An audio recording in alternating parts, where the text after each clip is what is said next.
Aquest cap de setmana la Cabra d'Or ha tornat a ser el centre de totes les mirades al municipi de Moià. S'ha celebrat la quarta edició d'aquesta festa, que mica en mica s'està convertint en indispensable el cap de setmana previ a la Festa Major de Moià. Ja ho diuen els mateixos participants, sense la Cabra d'Or no hi ha Festa Major.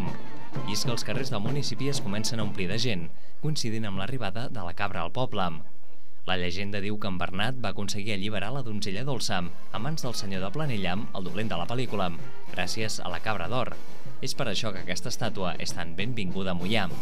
A la seva entrada a la vila no hi falta la música i les danses, com les que aquest any han fet per primera vegada els més petits del grup.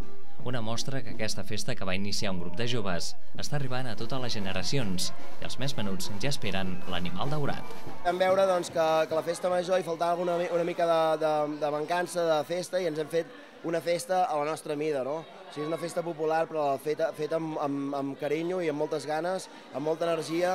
Cada cop hi ha més gent jove, molts petits, s'estan implicant moltes famílies. Ahir ens va sorprendre molt, ahir a la nit, perquè vam pujar a la pujada del castell, hi havia moltes famílies i bueno, és algo espectacular. Hem trencat esquemes amb gent i amb bon rotllo.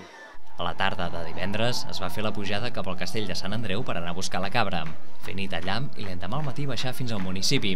Va ser allà on els més menuts i no tan menuts esperaven amb neguit l'arribada de la Cabra d'Or, sempre amb la música de la banda Àuria, amb partitures creades especialment per a aquesta festa, i la contrabanda Àuria, formada per nois i noies d'entre 10 i 16 anys d'arreu del territori. A davant de l'Ajuntament es van poder veure les últimes danses. Abans no es va exposar l'animal dins el consistori.